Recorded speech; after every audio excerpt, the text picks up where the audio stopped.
What's up, guys? Thanks for watching my video. We're going to be talking today about autism spectrum disorder, and autism spectrum disorder truly is a spectrum.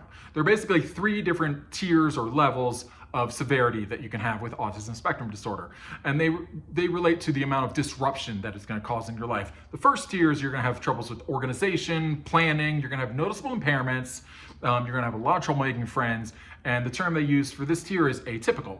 The second tier, you're going to have impairments with communication, even if you have support in place. And as we're going to see with autism spectrum disorder, it's all about support. We'll talk about that more in a second. The word they use to describe this second tier is abnormal. You're going to have reduced responses to people when they are trying to engage with you. The third tier of impairment or disruption, the person on the third tier is barely intelligible. They will focus almost completely on their own needs. They're going to need a lot of support. An important thing to remember about autism spectrum disorder, it's not a degenerative disorder. So if you start with support early in life and establish that will help you throughout the rest of your life. You can cope in a much stronger way. So let's talk about treatments. Let's talk about coping.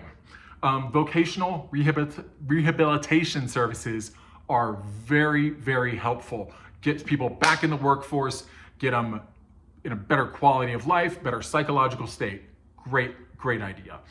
Also, a lot of people with autism spectrum disorder will use compensation strategies or coping mechanisms to kind of help them get through the day and seem like they're fitting in more with, the rest of their coworkers or their family or what have you. The problem with compensation and coping strategies is that a lot of times they can cause a lot of anxiety for the client, the person with autism spectrum disorder. The stress of masking or not acting like yourself or not being accepted as yourself can cause a lot of bad stuff. Anxiety, stress. It sounds exhausting. For medication, there's not really a good treatment option for medication. This is a bit more on the unusual side of a way to treat autism spectrum disorder. There have been some tests that show that there are some effective medications for other neurodevelopment disorders. Then if they have overlapping symptoms with autism spectrum disorder, they will help with those symptoms, but there's nothing really there specifically for autism spectrum disorder itself. Another relatively new treatment is sensory-based treatments coupled with active transcranial direct current stimulation. So that means we're going to be working on the skull and massage, touch, all sorts of very controlled medical activities. And you might also be using electrical current. You might be using magnetic stimulation.